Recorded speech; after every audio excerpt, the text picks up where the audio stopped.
आप सभी को मेरा नमस्कार। मेरे चैनल सीके हिंदी सागर में आप सभी का स्वागत है। जैसा कि आप देख पा रहे हैं, कक्षा 6 का यह अध्याय 4 है, जिसका शीर्षक अहिंसा की विजय। पाठ का नाम अहिंसा की विजय। आप लोग यह कहानी पढ़ेंगे जो बहुत ज़बरदस्त है, जिसका आप लोगों ने नाम सुना है, अंगुलीमाल डाकू। जो कभी अंगुलीमाल डाकू था, फिर उसके बाद महर्षि बन गया, ऋषि बन गया, और उसकी कहानी सुनेंगे आज। जैसा कि आप देख पा रहे हैं, चलिए प्रारंभ करते हैं। एक बार महात्मा बुद्ध मगध की राजधानी राजगृह से चलकर श्रावस्ती पहुँचे। कौन? महात्मा बुद्ध। कहाँ? मगध की राजधानी से, राजगृह से चलकर, मतलब इससे होते हुए, राजगृह क्षेत्र से होते हुए श्रावस्ती पहुँचे। श्रावस्ती कोसल की राजधानी थी। वर्तमान अयोध्या के आसपास का प्रदेश उस समय कोसल कहलाता था। जो इसमें वर्तमान में अयोध्या है, उस समय वह क्या कहलाता था? कोसल कहलाता था। वहाँ का राजा प्रसेनजीत महात्मा बुद्ध का शिष्य था। कौन? राजा शिष्य था। कौन? किसका? महात्मा बुद्ध का। श्रावस्ती पहुँचने पर महात्मा बुद्ध ने राजा को बड़ा व्याकुल पाया। राजा बहुत व्याकुल था, परेशान था। पूछने पर राजा ने कहा, मतलब बुद्ध ने पूछा तो मतलब राजा ने कहा, भगवान अंगुलीमाल डाकू से मेरी प्रजा बड़ी त्रस्त है, बड़ी परेशान है। इसी से मैं बहुत चिंतित हूँ। क्या करूँ? कुछ समझ में नहीं आता। महात्मा बुद्ध ने राजा को धीरज बधाया, मतलब बोले कि परेशान मत होइए, और कहा मैं तुम्हारी चिंता दूर करूँगा। किसने बोला? भगवान बुद्ध ने बोला। महात्मा बुद्ध ने राजा को धीरज बधाया और चिंता को दूर कर दिया। उसने कहा कि मैं चिंता को दूर कर दूंगा। फिर उसके बाद होता क्या है, अंगुलीमाल बड़ा भयंकर डाकू था। उसके अत्याचार से प्रसेनजीत की प्रजा त्राही त्राही कर रही थी, यानी बचाओ बचाओ, रक्षा करो रक्षा करो। फिर क्या हुआ? उसने 1000 आदमियों की हत्या करने की प्रतिज्ञा कर रखी थी। किसने? 1000। कौन? अंगुलीमाल डाकू। उसने प्रतिज्ञा किया, मैं 1000 आदमियों की हत्या करूंगा। परंतु वह कितने आदमी मार चुका, इसका हिसाब रखना उसके लिए कठिन काम था। अब कितना आदमी मार दिया उसको पता नहीं है। अब आगे देखते हैं। उसके लिए क्या था? कठिन काम था। इसके लिए उसने एक युक्ति निकाली, एक योजना बनाई। अब वह किसी का भी वध करता तो उसकी एक अंगुली काट लेता। इस प्रकार उसके पास अंगुलियों की एक माला सी बनती जा रही थी, जिसे वह गले में डाले रहता। किसे? अंगुली की माला बना के गले में डाल लेता। अंगुली माल हो गया, मतलब अंगुली का माला पहनने वाला अंगुली माल। उसका नाम पड़ गया अंगुलीमाल डाकू। ठीक है, इसी कारण उसका नाम अंगुलीमाल पड़ गया था, क्योंकि वह अंगुली को काट करके माला पहन लेता था, इसलिए उसका नाम पड़ गया अंगुलीमाल। अब आगे देखते हैं। अंगुलीमाल का नाम सुनकर देश के लोग काँप उठते थे। जिधर से वह निकल जाता उधर चीख पुकार मच जाती। उसकी क्रूरता की कहानियाँ दूर के देशों में भी फैल गई थी। मतलब बहुत क्रूर है वह। जैसा कि आप देख पा रहे हैं, देखिए महात्मा बुद्ध जी हैं, देख पा रहे हैं महात्मा बुद्ध जी हैं, यहाँ पे हैं, और ये अंगुलीमाल डाकू है। चलिए हम आपको ले चलते हैं अगले पेज पर। अब जैसा कि आप लोगों ने इस अध्याय के पहले पेज को पढ़ा, अहिंसा की विजय, हम आपको ले चल रहे हैं दूसरे पेज पर। जैसा कि आप देख पा रहे हैं,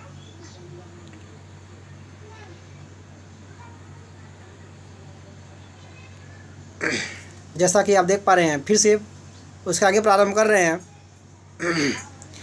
प्रसेनजीत से विदा लेकर प्रसेनजीत से विदा लेकर महात्मा बुद्ध उस जंगल की ओर चल पड़े। किस जंगल की ओर? जहाँ पे अंगुलीमाल रहता है, उस जंगल में, जिसमें अंगुलीमाल रहता था। जहाँ से जंगल शुरू होता था वहाँ राजा की ओर से पहरेदार तैनात था, जो उधर जाने वालों को सावधान कर देता। पहरेदार, इधर मत जाइए, उधर अंगुलीमाल डाकू है, और उन्हें रोक देता जो जाता उधर। फिर क्या हुआ? महात्मा बुद्ध भी जब उस ओर चले तो पहरेदार उनके पास पहुंचा। वह जानता था कि बुद्ध जैसे महात्मा का कोई कुछ बिगाड़ नहीं सकता, परंतु वह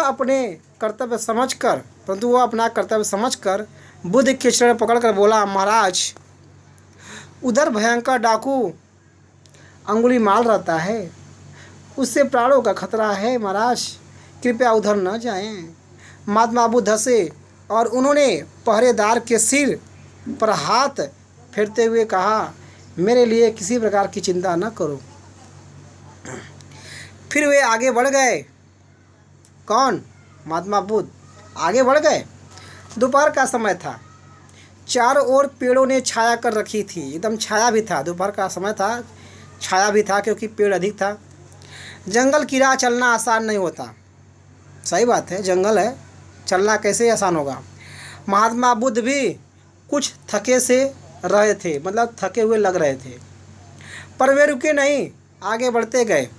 उनका हृदय संसार के कष्टों को देखकर दुखी था, परंतु अपने ज्ञान से उनको विश्वास हो गया था कि दुनिया का दुख अवश्य दूर होगा। उनको विश्वास था कि दुनिया का जो दुख है वो अवश्य दूर होगा। इसी विश्वास के कारण उनके मुख पर सदैव मुस्कान रहती थी और ललाट सदा चमकता रहता था। आगे देखेंगे।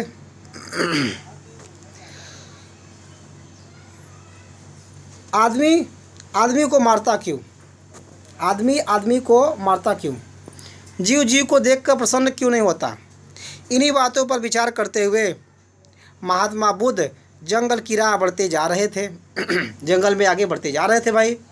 अचानक उन्हें किसी की कठोर और भारी आवाज़ सुनाई दी, ठहर जा। ध्यानमग्न होने के कारण, वो ध्यानमग्न थे मुनि, ध्यानमग्न होने के कारण महात्मा बुद्ध आगे ही बढ़ते गए, आगे बढ़ते रहे। भाई ध्यानमग्न में है। थोड़ी देर में वे ही शब्द फिर सुनाई पड़ा, ठहर जा। फिर क्या हुआ? देखिए यहाँ पे मनोरम चित्र है। यहाँ पे देखिए, यहाँ पे क्या मनोरम चित्र है, जैसा कि आप देख पा रहे हैं, सही से। चलिए हम आपको ले चलते हैं आगे पेज पर। अंत में क्या था? ठहर जा। फिर सुनाई पड़े, ठहर जा। देखते हैं आगे। महात्मा बुद्ध रुक गए। तुरंत ही घनी झाड़ियाँ चीरती हुई एक विकराल मूर्ति आ खड़ी। फिर क्या हुआ? फिर वहाँ होता क्या है? तुरंत ही घनी झाड़ियाँ चीरती हुई, मतलब अधिक जंगल था, उसमें से निकला एक विकराल मूर्ति आ खड़ी हुई, मतलब वही अंगुलीमाल। ऊंचा कद, काला शरीर, भयानक चेहरा, लाल आँखें, बिखरी बाल, बड़ी बड़ी मूछें, लंबी मजबूत भुजाएं, चौड़ा सीना, हाथ में कटार यानी तलवार। निश्चय ही यह मनुष्य नहीं है, कोई दैत्य था। उसके गले में अंगुलियों की माला देखकर बुद्ध को पहचानने देर न लगी। तुरंत पहचान लिए कि यही अंगुलीमाल डाकू है। महात्मा बुद्ध ने उस पर अपनी दृष्टि डाली, यानी नज़र डाला। उनकी नज़र में भय न था, मतलब डर नहीं रहे थे महात्मा बुद्ध। उन्होंने प्रेम पूर्वक उस भयानक डाकू से कहा, मैं तो ठहर गया, भला तू कब ठहरेगा? देखिए, अंगुलीमाल चकित हो उठा। उसके सामने आने वालों उसके सामने आने वालों की हमेशा भय से घिघी बज जाया करती थी। मतलब लोग डर जाते थे अंगुलीमाल के सामने आने से। लोग आज तक उसे कभी ऐसा आदमी न मिला जिसने उसे आँख से आँख मिलाकर बात की हो। यह कौन है जो डरना तो दूर शांतिपूर्वक मुस्कुरा रहा है। महात्मा बुद्ध फिर बोले, बोल, कब ठहरेगा तू, कब ठहरेगा तू। अंगुलीमाल पर महात्मा जी का जादू का असर हुआ। महात्मा जी का असर हो गया अंगुलीमाल पे। वो सोचने लगा। वो अगले स्वर में बोला, कौन? डाकू। महात्मन, मैं आपकी बात नहीं समझ सका। बुद्ध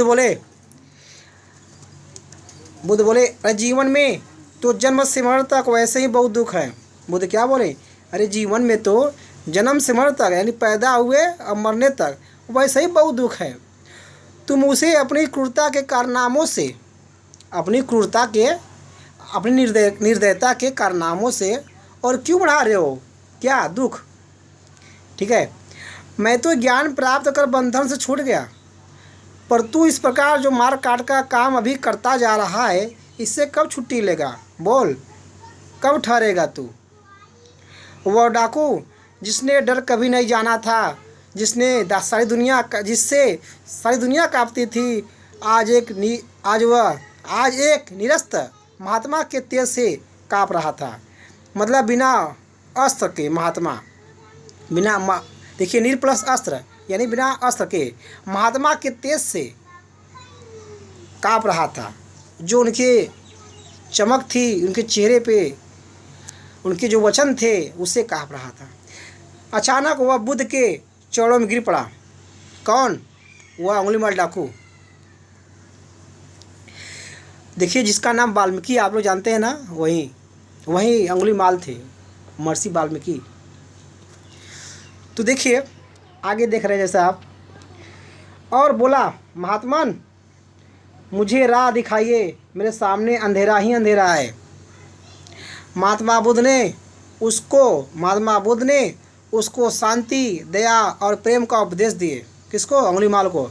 अंगुलीमाल की आंखें खुल गई, उसके मन का अंधकार दूर हो गया। उसने अंगुलीमाल की माला तोड़ डाली और कटार दूर फेंक दी। किसने? अंगुलीमाल ने। जो अंगुलियों की माला थी उसको तोड़ दिया, जो तलवार था उसे फेंक दिया। अंगुलीमाल ने हिंसा का जीवन सदा के लिए त्याग दिया। जो हिंसा था, जो लड़ाई करता था, मार काट करता था, उसने त्याग कर दिया जीवन भर के लिए। वह भगवान बुद्ध का आशीष बन गया। देखिए इसकी रचना कौन है? भगवत शरण उपाध्याय। जैसा कि आप देख पा रहे हैं कि अंगुलीमाल इनके चरणों में गिर गया है, इनके चरणों में नतमस्तक हो गया है। जैसा आप देख पा रहे हैं। आपने इस अध्याय को पढ़ा, भली भांति समझा। आप लोग इस अध्याय को पढ़ चुके हैं। आप लोग इसके उपरांत शब्दार्थ लिख लेंगे। जैसा कि आप लोग वीडियो में देख पा रहे हैं, वीडियो को रोक करके आप लोग शब्दार्थ को लिख लेंगे।